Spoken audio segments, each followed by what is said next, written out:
ಓಂ ಶಾಂತಿ. ಶಿವ ತಂದೆಯ ಮಧುರ ಮಹಾವಾಕ್ಯ. ಮುರುಳಿಯ ದಿನಾಂಕ 18/4/2024. ಪ್ರಾತಃ ಮುರುಳಿ ಬಾಪ್ದಾದ ಮಧುಬನ.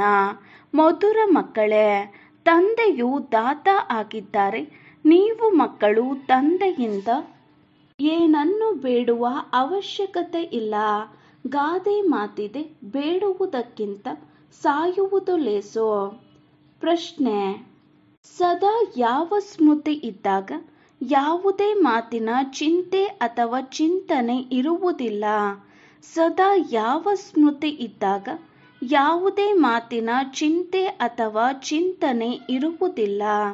ಉತ್ತರ: ಏನು ಕಳೆದು ಹೋಯಿತು ಅದು ಒಳ್ಳೆಯದಾಗಲಿ ಅಥವಾ ಕೆಟ್ಟದ್ದಾಗಿರಲಿ, ಅದು ನಾಟಕದಲ್ಲಿದ್ದು ಇಡೀ ಚಕ್ರವು ಮುಕ್ತಾಯವಾಗಿ ಪುನಃ ಪುನರಾವರ್ತನೆ ಆಗುವುದು. ಯಾರು ಎಂತಹ ಪುರುಷಾರ್ಥ ಮಾಡುತ್ತಾರೆಯೋ ಅಂತಹ ಪದವಿಯನ್ನು ಪಡೆಯುತ್ತಾರೆ. ಈ ಮಾತಿನ ಸ್ಮೃತಿ ಇದ್ದಾಗ ಯಾವುದೇ ಮಾತಿನ ಚಿಂತೆ ಅಥವಾ ಚಿಂತನೆ ಇರುವುದಿಲ್ಲ. ತಂದೆಯ ಆದೇಶವಾಗಿದೆ, ಮಕ್ಕಳೇ, ಕಳೆದು ಹೋಗಿರುವುದಕ್ಕೆ ಪಶ್ಚಾತ್ತಾಪ ಪಡಬೇಡಿ. ಯಾವುದೇ ಉಲ್ಟಾ ಸುಲ್ಟಾ ಮಾತುಗಳನ್ನು ಕೇಳಲೂ ಬೇಡಿ, ಹೇಳಲೂ ಬೇಡಿ. ಕಳೆದು ಹೋದ ಮಾತನ್ನು ವಿಚಾರ ಮಾಡಬೇಡಿ ಮತ್ತು ಪುನರಾವರ್ತನೆ ಮಾಡಬೇಡಿ. ಓಂ ಶಾಂತಿ. ಆತ್ಮಿಕ ಮಕ್ಕಳ ಪ್ರತಿ ತಂದೆಯು ಕುಳಿತು ತಿಳಿಸುತ್ತಾರೆ. ಆತ್ಮಿಕ ತಂದೆಗೆ ದಾತ ಎಂದು ಹೇಳಲಾಗುತ್ತದೆ. ತಾವಾಗಿಯೇ ಎಲ್ಲವನ್ನು ಮಕ್ಕಳಿಗೆ ಕೊಡುತ್ತಾರೆ. ಅವರು ವಿಶ್ವದ ಮಾಲೀಕರನ್ನಾಗಿ ಮಾಡುವುದಕ್ಕಾಗಿಯೇ ಬರುತ್ತಾರೆ. ಹೇಗೆ ಆಗಬೇಕು ಎಂಬುದೆಲ್ಲವನ್ನು ಮಕ್ಕಳಿಗೆ ತಿಳಿಸುತ್ತಾರೆ. ಆದೇಶ ನೀಡುತ್ತಿರುತ್ತಾರೆ, ಏಕೆಂದರೆ ದಾತನಾಗಿದ್ದಾರಲ್ಲವೇ. ಆದ್ದರಿಂದ ಎಲ್ಲವನ್ನು ತಾವೇ ಕೊಡುತ್ತಿರುತ್ತಾರೆ. ಬೇಡುವುದಕ್ಕಿಂತ ಸಾಯುವುದು ಲೇಸು. ಯಾವುದೇ ವಸ್ತುವನ್ನು ಬೇಡಬಾರದಾಗಿದೆ. ಕೆಲವು ಮಕ್ಕಳು ಶಕ್ತಿ, ಕೃಪೆ, ಆಶೀರ್ವಾದವನ್ನು ಬೇಡುತ್ತಿರುತ್ತಾರೆ. ಭಕ್ತಿ ಮಾರ್ಗದಲ್ಲಿ ಬೇಡಿ ಬೇಡಿ ತಲೆ ಬಾಗಿಸಿ ಏಣಿಯನ್ನು ಕೆಳಗಿಳಿಯುತ್ತಲೇ ಬಂದಿದ್ದೀರಿ. ಈಗ ಬೇಡುವ ಅವಶ್ಯಕತೆ ಇಲ್ಲ. ತಂದೆಯು ತಿಳಿಸುತ್ತಾರೆ, ನನ್ನ ಆದೇಶದಂತೆ ನಡೆಯಿರಿ. ಒಂದಂತೂ ತಿಳಿಯುತ್ತಾರೆ, ಕಳೆದು ಹೋದುದಕ್ಕೆ ಎಂದೂ ಚಿಂತಿಸಬೇಡಿ. ನಾಟಕದಲ್ಲಿ ಏನೆಲ್ಲವೂ ಆಯಿತೋ ಅದು ಕಳೆದು ಹೋಯಿತು. ಅದರ ವಿಚಾರವೂ ಮಾಡಬೇಡಿ, ಪುನರಾವರ್ತನೆಯೂ ಮಾಡಬೇಡಿ. ತಂದೆಯಂತೂ ಕೇವಲ 2 ಶಬ್ದಗಳನ್ನು ಹೇಳುತ್ತಾರೆ, ನನ್ನೊಬ್ಬನನ್ನೇ ನೆನಪು ಮಾಡಿ. ತಂದೆಯೇ ಸೂಚನೆ ಅಥವಾ ಶ್ರೀಮತವನ್ನು ಕೊಡುತ್ತಾರೆ. ಅದರಂತೆ ನಡೆಯುವುದು ಮಕ್ಕಳ ಕರ್ತವ್ಯವಾಗಿದೆ. ಇದು ಎಲ್ಲದಕ್ಕಿಂತ ಶ್ರೇಷ್ಠ ಸೂಚನೆ ಆಗಿದೆ. ಯಾರಾದರೂ ಎಷ್ಟೇ ಪ್ರಶ್ನೋತ್ತರ ಮಾಡಲಿ, ತಂದೆಯಂತೂ 2 ಶಬ್ದಗಳನ್ನು ತಿಳಿಸುತ್ತಾರೆ, ನಾನು ಪತಿತ ಪಾವನನಾಗಿದ್ದೇನೆ, ನೀವು ನನ್ನನ್ನು ನೆನಪು ಮಾಡುತ್ತಾ ಇರಿ. ಆಗ ನಿಮ್ಮ ಪಾಪಗಳು ಭಸ್ಮವಾಗಿ ಬಿಡುತ್ತವೆ.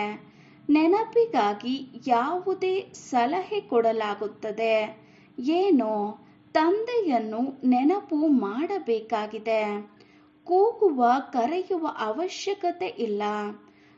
ಅಂತರ್ಯದಲ್ಲಿ ಕೇವಲ ಬೇಹದ್ದಿನ ತಂದೆಯನ್ನು ನೆನಪು ಮಾಡಬೇಕು. ಇನ್ನೊಂದು ಯಾವ ಆದೇಶ ಕೊಡುತ್ತಾರೆ? 84 ಜನ್ಮಗಳ ಚಕ್ರವನ್ನು ನೆನಪು ಮಾಡಿ, ಏಕೆಂದರೆ ನೀವು ದೇವತೆಗಳಾಗಬೇಕಾಗಿದೆ. ನೀವು ಅರ್ಧ ಕಲ್ಪ ದೇವತೆಗಳ ಮಹಿಮೆ ಮಾಡಿದ್ದೀರಿ. ಮಕ್ಕಳು ಅಳುವ ಶಬ್ದ ಕೇಳಿ ಬಂದಿತು. ಈಗ ಈ ಸೂಚನೆಯನ್ನು ಎಲ್ಲ ಸೇವಾ ಕೇಂದ್ರಗಳಿಗೆ ಕೊಡಲಾಗುತ್ತದೆ. ಯಾರೂ ಚಿಕ್ಕ ಮಕ್ಕಳನ್ನು ಕರೆದುಕೊಂಡು ಬರಬಾರದು. ಅವರಿಗಾಗಿ ಏನಾದರೂ ಪ್ರಬಂಧ ಮಾಡಬೇಕು.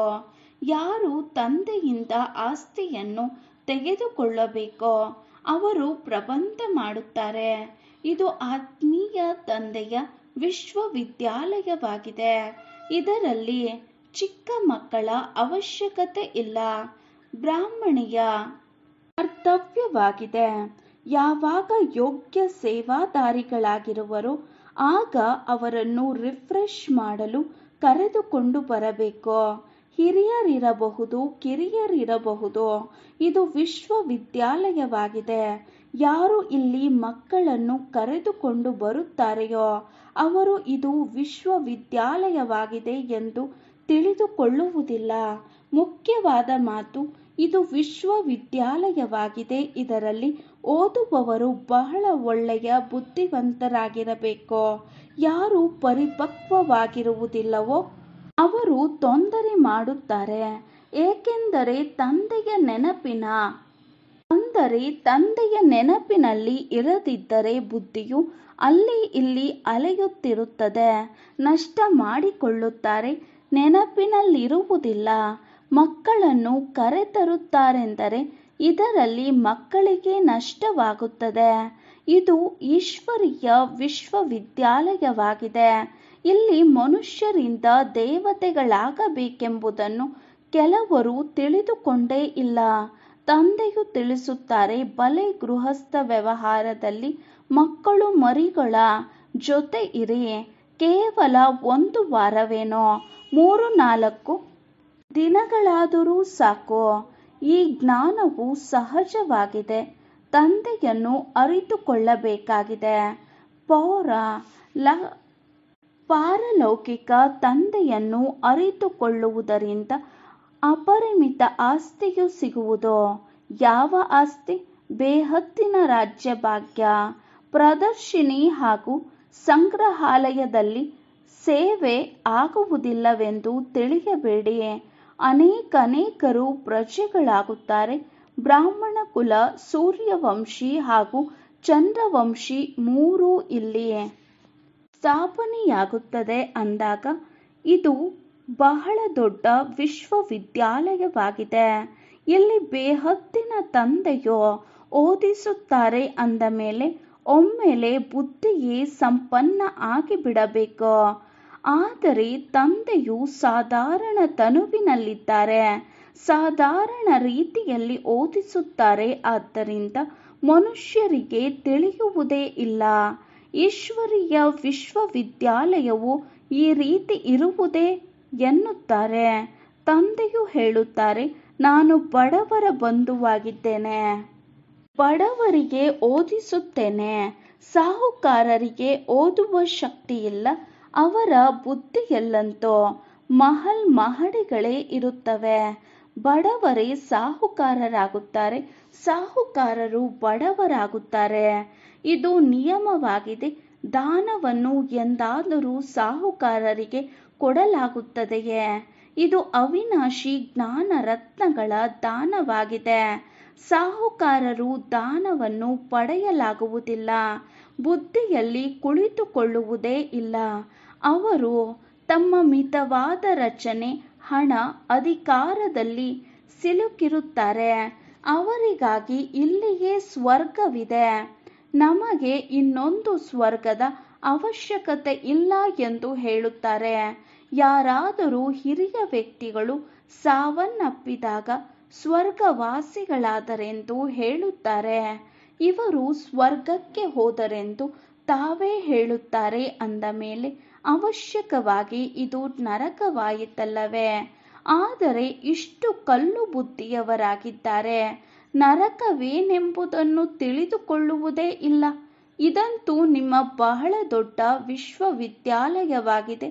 ತಂದೆಯು ತಿಳಿಸುತ್ತಾರೆ, ಯಾರ ಬುದ್ಧಿಗೆ ಬೀಗ ಹಾಕಲ್ಪಟ್ಟಿದೆಯೋ ಅವರಿಗೆ ಬಂದು ಓದಿಸುತ್ತೇನೆ. ತಂದೆಯು ಯಾವಾಗ ಬರುವರೋ ಆಗ ಬೀಗವನ್ನು ತೆರೆಯುತ್ತಾರೆ. ಸ್ವಯಂ ತಂದೆಯೇ ಸಲಹೆ ನೀಡುತ್ತಾರೆ. ನಿಮ್ಮ ಬುದ್ಧಿಯ ಬೀಗವು ಹೇಗೆ ತೆರೆಯುತ್ತದೆ? ತಂದೆಯಿಂದ ಏನನ್ನೂ ಬೇಡಬಾರದು. ಇದರಲ್ಲಿ ನಿಶ್ಚಯವಿರಬೇಕು. ಎಷ್ಟು ಪ್ರಿಯ ತಂದೆಯಾಗಿದ್ದಾರೆ. ಯಾರನ್ನು ಭಕ್ತಿಯಲ್ಲಿ ನೆನಪು ಮಾಡುತ್ತಿದ್ದೀರಿ, ಯಾರನ್ನು ನೆನಪು ಮಾಡಲಾಗುತ್ತದೆಯೋ ಅವರು ಅವಶ್ಯಕವಾಗಿ ಎಂದಾದರೂ ಬರಬೇಕಲ್ಲವೇ? ಮತ್ತೆ ಪುನರಾವರ್ತನೆ ಆಗುವುದಕ್ಕಾಗಿಯೇ ನೆನಪು ಮಾಡುತ್ತಾರೆ. ತಂದೆಯು ಬಂದು ಮಕ್ಕಳಿಗೆ ತಿಳಿಸುತ್ತಾರೆ. ಮಕ್ಕಳು ಹೋಗಿ ಹೊರಗೆ ತಿಳಿಸಬೇಕು. ತಂದೆಯು ಹೇಗೆ ಬಂದಿದ್ದಾರೆ, ಏನು ಹೇಳುತ್ತಾರೆ. ಮಕ್ಕಳೇ, ನೀವೆಲ್ಲರೂ ಪತಿತರಾಗಿದ್ದೀರಿ. ನಾನೇ ಬಂದು ಪಾವನರನ್ನಾಗಿ ಮಾಡುತ್ತೇನೆ. ಪತಿತರಾಗಿರುವ ನೀವಾತ್ಮಗಳು ಈಗ ಕೇವಲ ಪತಿತ ಪಾವನ ತಂದೆಯಾದ ನನ್ನನ್ನು ನೆನಪು ಮಾಡಿ, ಪರಮಾತ್ಮನಾದ ನನ್ನನ್ನು ನೆನಪು ಮಾಡಿ. ಇದರಲ್ಲಿ ಏನನ್ನೂ ಬೇಡುವ ಅವಶ್ಯಕತೆ ಇಲ್ಲ. ನೀವು ಭಕ್ತಿಯಲ್ಲಿ ಅರ್ಧಕಲ್ಪ ಬಹಳಷ್ಟು ಬೇಡಿದ್ದೀರಿ, ಆದರೆ ಏನೂ ಸಿಗಲಿಲ್ಲ. ಈಗ ಬೇಡುವುದನ್ನು ನಿಲ್ಲಿಸಿ. ನಾನಾಗಿಯೇ ನಿಮಗೆ ಕೊಡುತ್ತಿರುತ್ತೇನೆ. ತಂದೆಗೆ ಮಕ್ಕಳಾಗುವುದರಿಂದ ಆಸ್ತಿಯಂತೂ ಅವಶ್ಯಕವಾಗಿ ಸಿಗುತ್ತದೆ. ಯಾರು ಪ್ರೌಢ ಮಕ್ಕಳಿರುತ್ತಾರೆ ಅವರು ತಂದೆಯನ್ನು ಬೇಗನೆ ತಿಳಿದುಕೊಳ್ಳುತ್ತಾರೆ. ತಂದೆಯ ಆಸ್ತಿಯು ಸ್ವರ್ಗದ 21 ಜನ್ಮಗಳ ರಾಜ್ಯ ಭಾಗ್ಯವಾಗಿದೆ. ಇದಂತೂ ನಿಮಗೆ ಗೊತ್ತಿದೆ. ಯಾವಾಗ ನರಕವಾಸಿಗಳಾಗಿರುತ್ತಾರೆಯೋ ಆಗ ಈಶ್ವರಾರ್ಥವಾಗಿ ದಾನ ಪುಣ್ಯ ಮಾಡುವವರಿಗೆ ಅಲ್ಪ ಕಾಲಕ್ಕಾಗಿ ಸುಖ ಸಿಗುತ್ತದೆ. ಮನುಷ್ಯರು ದಾನದ ಹಣವನ್ನು ತೆಗೆಯುತ್ತಾರೆ. ಬಹಳಷ್ಟು ವ್ಯಾಪಾರಿಗಳು ಹೀಗೆ ತೆಗೆಯುತ್ತಾರೆ.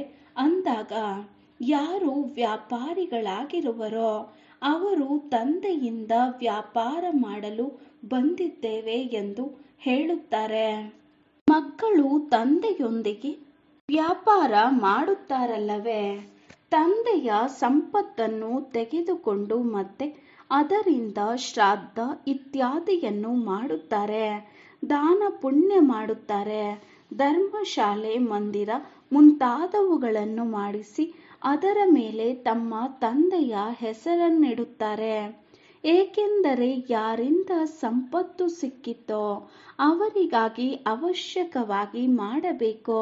ಅಂದ ಮೇಲೆ ಅದು ವ್ಯಾಪಾರವಾಯಿತು. ಅವೆಲ್ಲವೂ ದೈಹಿಕ ಮಾತುಗಳಾಗಿದೆ. ಈಗ ತಂದೆಯು ತಿಳಿಸುತ್ತಾರೆ, ಮಕ್ಕಳೇ, ಕಳೆದು ಹೋಗಿದ್ದಕ್ಕೆ ಚಿಂತಿಸಬೇಡಿ. ಯಾವುದೇ ಉಲ್ಟಾ ಸುಲ್ಟಾ ಮಾತುಗಳನ್ನು ಕೇಳಬೇಡಿ. ಯಾರಾದರೂ ಉಲ್ಟಾ ಸುಲ್ಟಾ ಪ್ರಶ್ನೆಗಳನ್ನು ಕೇಳಿದರೆ ಅವರಿಗೆ ತಿಳಿಸಿ, ಈ ಮಾತುಗಳಲ್ಲಿ ಹೋಗುವ ಅವಶ್ಯಕತೆ ಇಲ್ಲ. ನೀವು ಮೊದಲು ತಂದೆಯನ್ನು ನೆನಪು ಮಾಡಿ. ಭಾರತದ ಪ್ರಾಚೀನ ರಾಜಯೋಗವು ಪ್ರಸಿದ್ಧವಾಗಿದೆ. ಎಷ್ಟು ನೆನಪು ಮಾಡುವಿರೋ, ದೈವಿ ಗುಣಗಳನ್ನು ಧಾರಣೆ ಮಾಡುವಿರೋ ಅಷ್ಟು ಉನ್ನತ ಪದವಿಯನ್ನು ಪಡೆಯುತ್ತೀರಿ.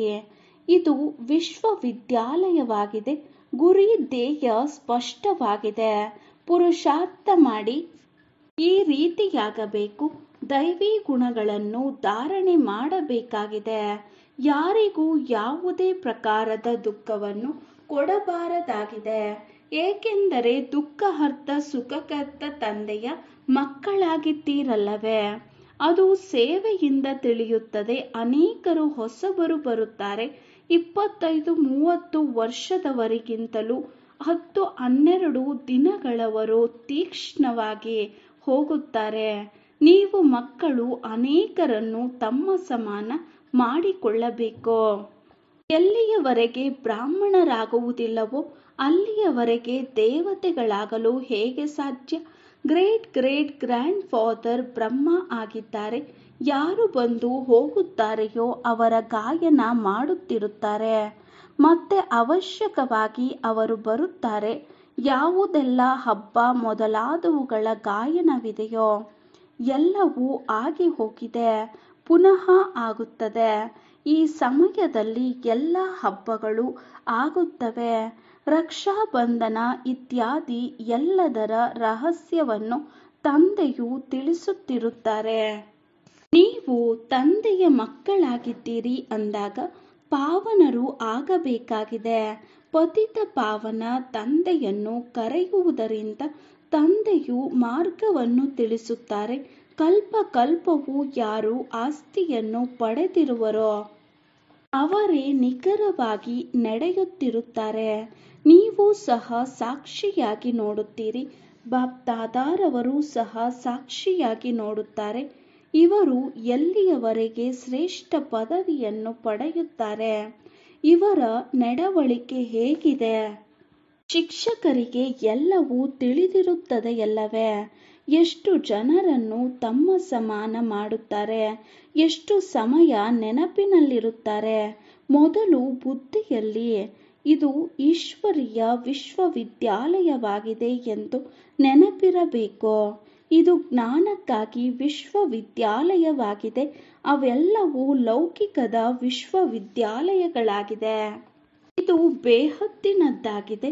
ದುರ್ಗತಿಯಿಂದ ಸದ್ಗತಿ, ನರಕದಿಂದ ಸ್ವರ್ಗವನ್ನಾಗಿ ಮಾಡುವವರು ಒಬ್ಬ ತಂದೆಯೇ ಆಗಿದ್ದಾರೆ. ತಂದೆಯ ದೃಷ್ಟಿಯಂತೂ ಎಲ್ಲ ಆತ್ಮಗಳ ಕಡೆ ಹೋಗಿದೆ. ಎಲ್ಲರ ಕಲ್ಯಾಣ ಮಾಡಬೇಕಾಗಿದೆ. ಹಿಂತಿರುಗಿ ಕರೆದುಕೊಂಡು ಹೋಗಬೇಕಾಗಿದೆ. ಕೇವಲ ನಿಮ್ಮಷ್ಟಕ್ಕೆ ಅಲ್ಲ, ಇಡೀ ವಿಶ್ವದ ಆತ್ಮಗಳನ್ನು ನೆನಪು ಮಾಡುತ್ತಾರೆ. ಅದರಲ್ಲಿ ವಿಶೇಷವಾಗಿ ಮಕ್ಕಳಿಗೆ ಓದಿಸುತ್ತಾರೆ. ಇದು ಸಹ ತಿಳಿದಿದ್ದೀರಿ. ಹೇಗೆ ನಂಬರ್ ವಾರ್ ಆಗಿ ಯಾರು ಬಂದಿದ್ದಾರೆಯೋ ಮತ್ತೆ ಹೋಗುವುದು ಹಾಗೆಯೇ ಎಲ್ಲ ಆತ್ಮಗಳು ಬರುತ್ತಾರೆ. ನೀವು ಸಹ ನಂಬರ್ ವಾರ್ ಹೇಗೆ ಹೋಗುತ್ತೀರಿ ಅದೆಲ್ಲವನ್ನು ತಿಳಿಸಲಾಗುತ್ತದೆ. ಕಲ್ಪದ ಹಿಂದೆ ಏನಾಗಿತ್ತೋ ಅದೇ ಆಗುವುದು. ಇದನ್ನು ಸಹ ನಿಮಗೆ ತಿಳಿಸಲಾಗುತ್ತದೆ.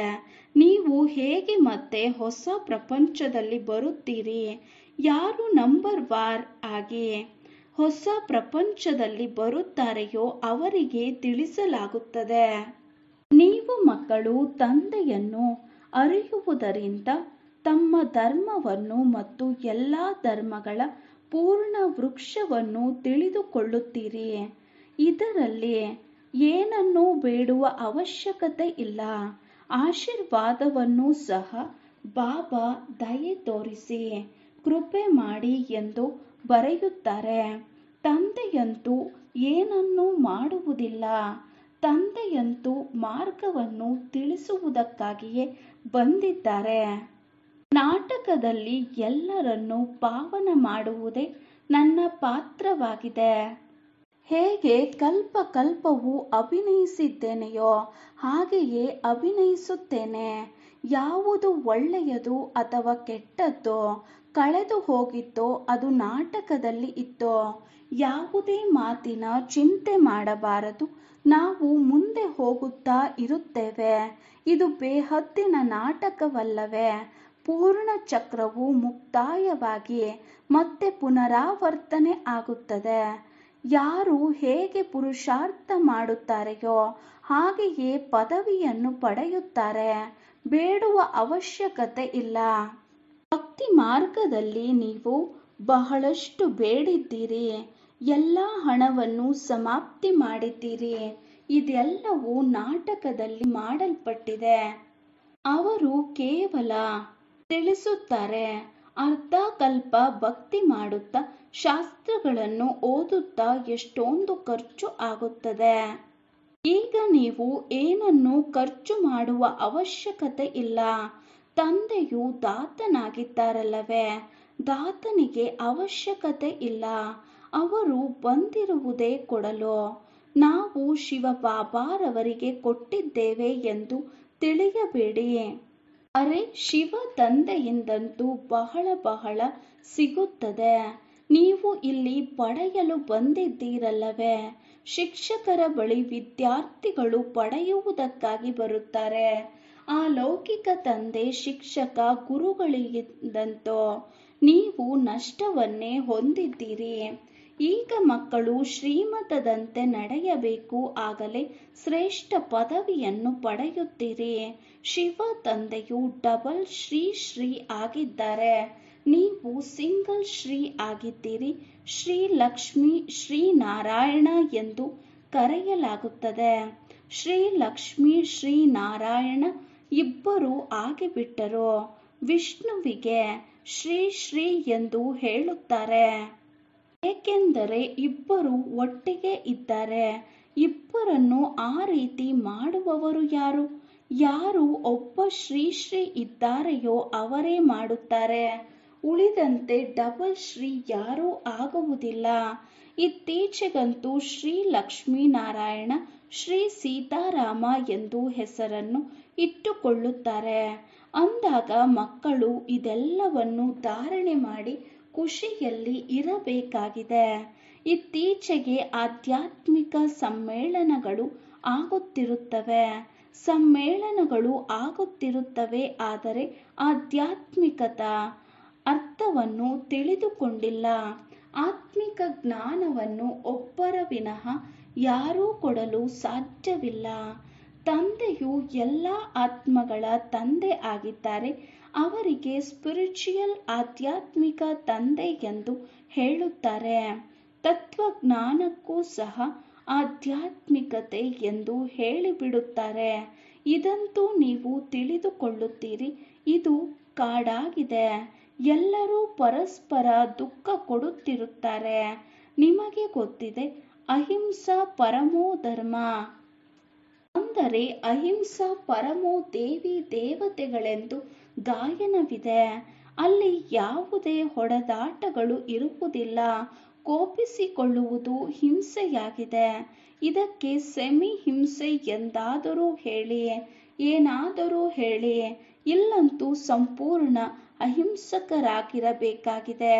ಯಾವುದೇ ಮನಸ ವಾಚ ಕರ್ಮಣ ಕೆಟ್ಟ ಕರ್ಮ ಆಗಬಾರದು. ಯಾರಾದರೂ ಪೊಲೀಸ್ ಮೊದಲಾದ ಕರ್ತವ್ಯಗಳನ್ನು ಮಾಡುತ್ತಾರೆಂದರೆ ಅದರಲ್ಲಿ ಯುಕ್ತಿಯಿಂದ ಕೆಲಸವನ್ನು ತೆಗೆದುಕೊಳ್ಳಬೇಕು.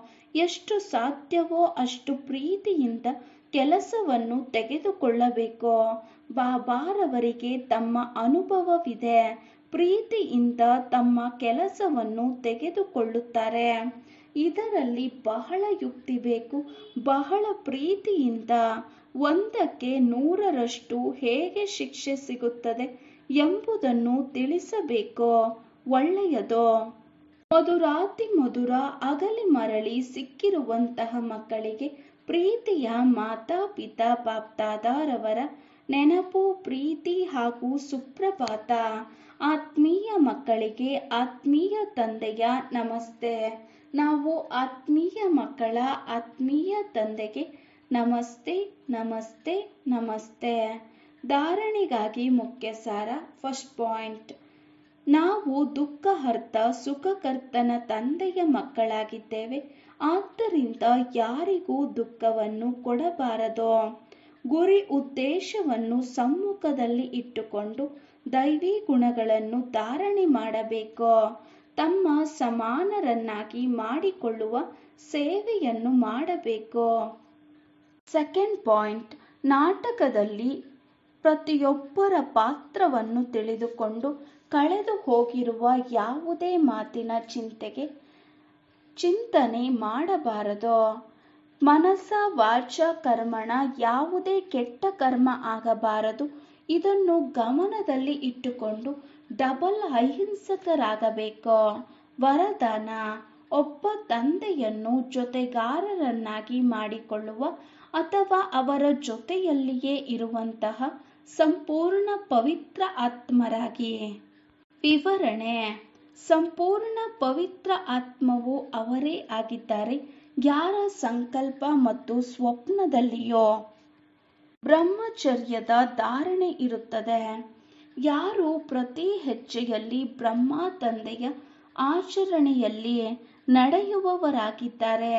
ಪವಿತ್ರತೆಯ ಅರ್ಥವಾಗಿದೆ ಸದಾ ತಂದೆಯನ್ನು ಜೊತೆಗಾರರನ್ನಾಗಿ ಮಾಡಿಕೊಳ್ಳುವುದು ಮತ್ತು ತಂದೆಯ ಜೊತೆಯಲ್ಲಿಯೇ ಇರುವುದು.